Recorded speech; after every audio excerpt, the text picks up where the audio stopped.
Have you got a bazillion ideas for the best book ever written, but you don't know which one to choose? Well, stick around. I'm going to tell you exactly how you can choose the perfect idea for your book and commit to actually writing it. Yes, you're going to actually finish a book, and I'm going to tell you how right now. Here is the too long didn't watch. I'm going to tell you how to pick the right idea with 3 ruthless questions. Then I'm going to show you how to map out your minimum viable book in 4 points. I'm going to show you how you can hack your commitment so you actually finish your book. And I'm going to show you how you can build a routine you won't abandon. And then how we can get away from that blank page panic with 4 fire starters. And then number 6, how to stay motivated when the inspiration just ghosts you. Let's dive in. Before we whittle down all your bazillion good ideas into just one, let me just remind you that you can get a free story validation cheat sheet in the description of this video. You don't need to sign up for the newsletter or anything, just a free download. If you are ready for the next level of commitment, sign up to my newsletter for authors and get your writing progress tracker for free as well. Now, on to the first point. First off, we want to select the perfect idea with 3 deadly questions. So you've got a million of half-baked concepts or rough ideas for stories, but how do we actually choose the one? The first question you need to ask yourself is, can I describe the whole story in 1 sentence? If so, you probably got a short story on your hand. Novels tend to be at least 50,000 words on the bare minimum, and they go all the way up to 80,000, 90,000, or even over 100,000 words in length. Ask yourself, can my story carry a whole novel without adding frivolous fluff? And to be able to see through a work with such a large scope, you need constant motivation. You might love a story right now, but are you still going to love it 6 months from now? So choose a story you are going to love over the long term. Given that a novel is such a long-term project, you're going to need stamina. You're going to need commitment to stay there. That takes us to point number 2. Can I commit to this over the long term? Will I still care enough about this project when Netflix drops the next season of my favorite show? If you'd rather binge watch your show rather than work on your story, you might not have the perfect idea just yet. Now, what I want you to do is take your top 3 ideas that you like, sleep on it for a few nights and see which one comes up in your dreams, which one you think about the most, and which one makes you more excited. Now, even if you're just writing a cozy little beach read, it also needs a beating heart. So, third point is, does it evoke emotion? Does the story make you rage cry? Or does it make you go, oh yeah? That's your emotional engine. You want a story with emotion that makes you feel stuff. Does it make you happy? Does it make you sad?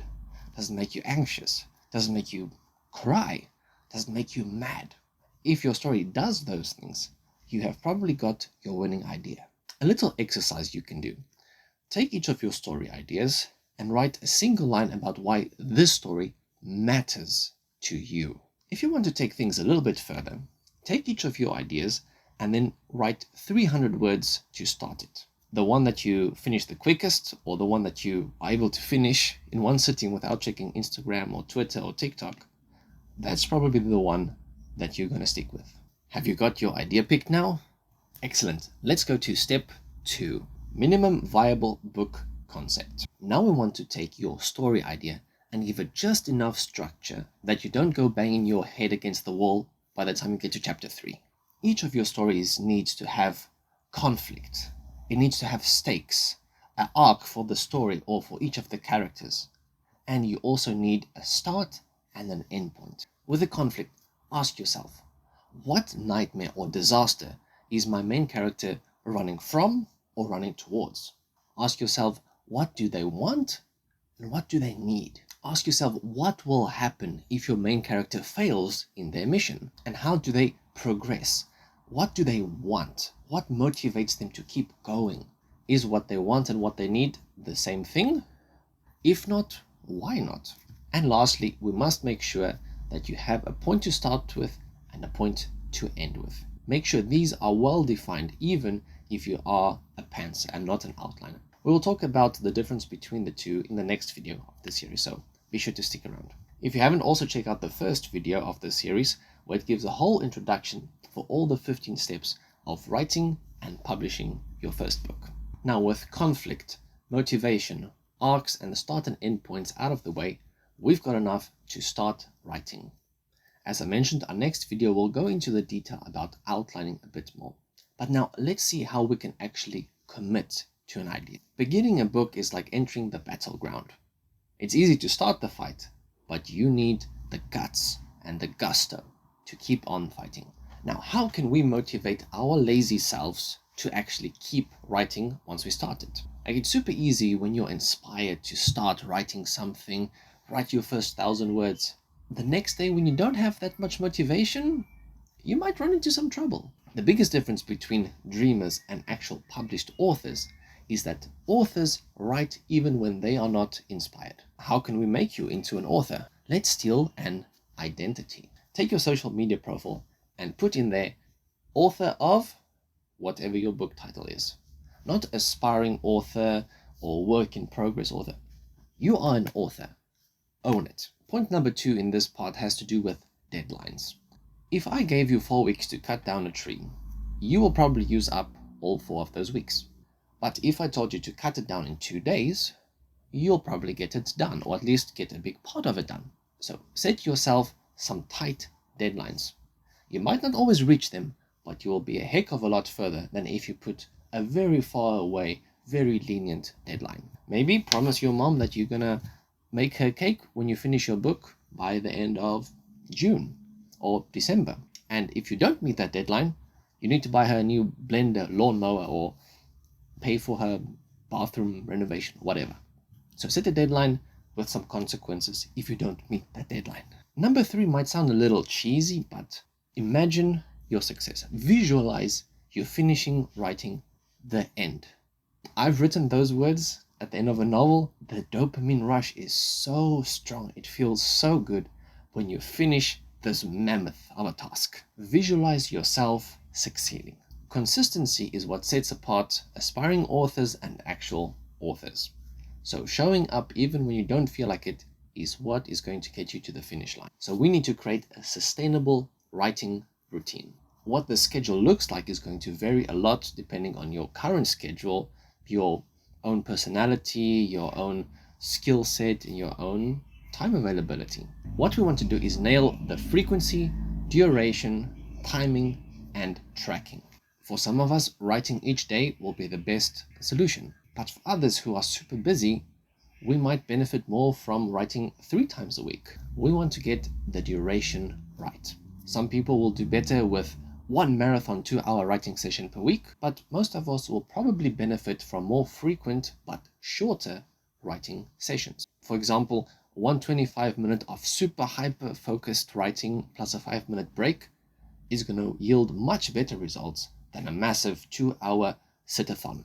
We also want to nail the timing when you write. We need to take your brain and find its golden hour to write. Is it better like early in the mornings, late at night, during lunch break? Whenever it is, find it and stick to that time. Of course, if you have extra time and you can write in that time, go for it. Authors usually get these 3 things right more or less, but where they often fail is with tracking their progress. A simple checkbox chart will help you keep motivated, or a simple spreadsheet to keep track of how many words you wrote each day will help you stay consistent and stay motivated. To help you, I've included a free writing progress tracker in the description below. So sign up for that and get your free tracker today. And if you miss a day, color it red. Guilt is a good motivator. The more green you see, the more you're motivated. And if you see there's a lot of red, and if there's more red than green on your chart, well, better get ready to cough up for your mom's new kitchen. Now, how do we deal with the blank page panic? This is step number 5. Here are some fire starters to get rid of that blank page and start writing. Blank page terror is real. So here are some ideas on how you can beat that. Write a chapter 0. Now, this is not an epilogue or a prelogue or whatever you call that stuff. This is just a practice scene.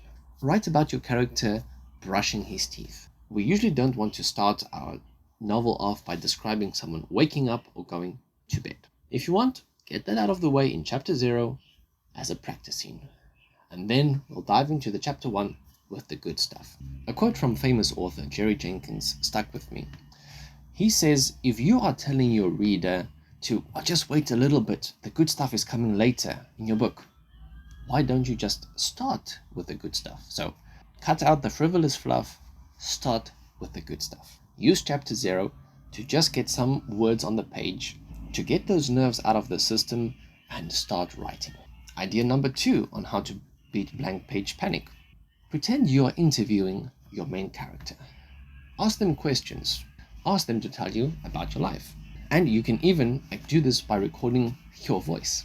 Often words flow easier when it's spoken rather than written. And then number 3 is the 5 sense dive. Start with your character in your world and then ask, what are the 5 senses sensing right now? What are they tasting?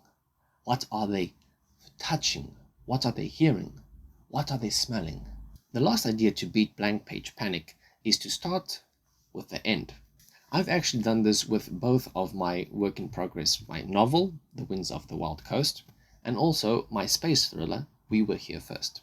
Like for both of these stories, I didn't quite know how to start, so I started with where I wanted to end. So I came up with the closing scene of both these books, and that helped me to guide the vision for the entire story before it. Once you get going with your project, you've written some words, you've written some chapters, you're motivated, and then you're not. Your motivation is going to falter at some time. It comes with life.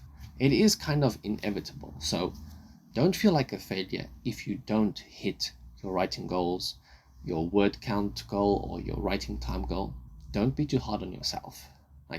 Be disciplined with yourself, get back on track, but don't let one little stumble stop you from progressing altogether. If you find yourself stumbling a lot or failing to meet your goals a lot, maybe just tune them down just a little bit, bring them down by 10% and see if that helps. Remember, progress is not a linear progression. Your progress might look something like this, but the point is that the overall trend is up. There are always going to be some downs on the way up a mountain. So just keep rolling with it, just keep writing, and you will get there. Trust the process and be patient. If you can, try to find a writing group within your community. You can look in your library for some, browse Facebook for some groups, and even look online on TikTok, on Discord, and even on YouTube. Lots of writing authors on YouTube have some Discord communities you can join. Find beta readers, alpha readers, writing buddies, critique partners, and a whole lot more. Writing in a community will make it much more enjoyable. In my previous video, I gave an overview of this whole video series. And in it, I mentioned that making yourself accountable will help you keep your motivation up. So posting about your goals on social media will help you to stay accountable and on track.